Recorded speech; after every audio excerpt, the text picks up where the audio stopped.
বৰভাগৰ শহীদ মুকুন্দ কাকতি বিদ্যাপীঠ হাইস্কুলৰ মুকলি অধিৱেশন আৰু বঁটা বিতৰণী সভা অনুষ্ঠিত। নলবাৰী জিলাৰ বৰভাগ অঞ্চলৰ ৰনাকুছিস্থিত শহীদ মুকুন্দ কাকতি বিদ্যাপীঠ হাইস্কুলত অনুষ্ঠিত হোৱা বিদ্যালয় সপ্তাহৰ আজি সামৰণি ঘটে। আজি শেষৰ দিনাৰ অন্তিম কাৰ্যসূচী হিচাপে ৰাতিপুৱা 11 বজাত মুকলি অধিৱেশন আৰু বঁটা বিতৰণী সভা অনুষ্ঠিত কৰা হয়। উক্ত অনুষ্ঠানটোত সভাপতিত্ব কৰে বিদ্যালয় পৰিচালনা আৰু উন্নয়ন সমিতিৰ সভাপতি দিলীপ কুমাৰ ডেকাই। শিক্ষানুষ্ঠানখনৰ প্ৰাক্তন বিদ্যাৰ্থী তথা আমন্ত্ৰিত অতিথি হিচাপে উপস্থিত থাকে ক্ৰমে মৰিগাঁৱৰ মৈৰাবাৰী মহাবিদ্যালয়ৰ সহকাৰী অধ্যাপিকা ডক্টৰ পূৰবী কলিতা আৰু পকোৱা হাইস্কুলৰ সহকাৰী শিক্ষক কমলজ্যোতি লহকৰ। উক্ত অনুষ্ঠানটোত নিৰ্দিষ্ট বক্তাৰূপে উপস্থিত থাকে বিশিষ্ট নাট্যকাৰ সাহিত্যিক শিক্ষাব্ৰতী ডক্টৰ ধ্ৰুৱজ্যোতি শৰ্মা। সভাৰ মাজতেই আমন্ত্ৰিত অতিথি তথা শিক্ষানুষ্ঠানখনৰ প্ৰাক্তন বিদ্যাৰ্থী কমলজ্যোতি লহকৰে অহা বছৰৰ পৰা তেখেতৰ পৰিয়ালৰ শৰণত হাইস্কুল শিক্ষান্ত পৰীক্ষাত শিক্ষানুষ্ঠানখনৰ পৰা সৰ্বোচ্চ নম্বৰ লাভ কৰিবলৈ সক্ষম হোৱা ছাত্ৰগৰাকীলৈ এক বিশেষ বঁটা আগবঢ়াব বুলি ঘোষণা কৰে।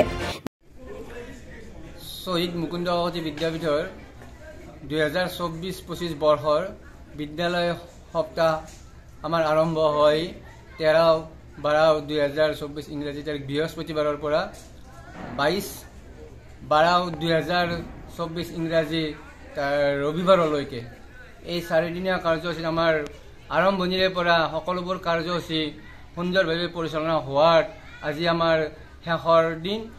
আজিৰ দিনটোত আমাৰ মুকলি সভা আৰু বঁটা বিতৰণী সভা অনুষ্ঠিত হয়। এই সভাত সভাপতিত্ব কৰে বিদ্যালয় পৰিচালনা সমিতিৰ সভাপতি মাননীয় দিলীপ কুমাৰ ডেকাদেৱে।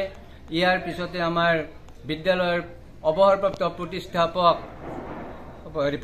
প্ৰধান শিক্ষক মাননীয় ধীৰেন চৌধুৰী ছাৰে উদ্দেশ্যে সাৰুৱা ভাষণ প্ৰদান কৰে। তাৰ পিছতে আমাৰ বিদ্যালয়ৰ অৱসৰপ্ৰাপ্ত প্ৰধান শিক্ষক নাৰায়ণ চন্দ্ৰ কলিতা ছাৰেও ছাত্ৰ ছাত্ৰীৰ উদ্দেশ্যে সাৰুৱা ভাষা প্ৰদান কৰে।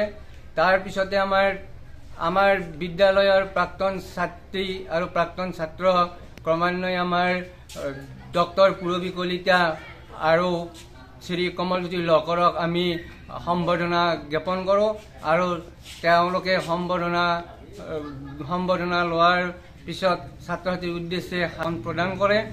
তাৰ পিছতে আমাৰ এই সভাৰ নিৰ্দিষ্ট বক্তা নলবাৰী জিলা সাহিত্য সভাৰ প্ৰাক্তন সভাপতি নাট্যকাৰ সাহিত্যিক মাননীয় শ্ৰী ধ্ৰুৱজ্যোতি শৰ্মা ডাঙৰীয়াই বহুতো ছাত্ৰ ছাত্ৰীৰ ভাষা প্ৰদান কৰি ছাত্ৰ ছাত্ৰীৰ বিভিন্ন গান বিভিন্ন গল্পৰ দ্বাৰা ছাত্ৰ ছাত্ৰীসকলক ভাষণেৰে আপ্লুত কৰে। তাৰপিছতে আমাৰ বঁটা বিতৰণী অনুষ্ঠান হয়। বঁটা বিতৰণী আমাৰ ছাত্ৰ ছাত্ৰীসকলে যিসকলে প্ৰতিযোগিতাত বঁটা পাইছে তেওঁলোকে বঁটা গ্ৰহণ কৰে। তাৰ পিছতে আমাৰ বিদ্যালয়ৰ ছাত্ৰ ছাত্ৰীসকলে এই সভাতে সুন্দৰ গীত পৰিৱেশন কৰে। ইয়াৰ লগে লগে আমাৰ বিদ্যালয় সপ্তাহৰ আজি সামৰণি অনুষ্ঠান সমাপ্ত। নিউজ ডেস্ক ৰিপৰ্ট বাৰ্তা টু জেড।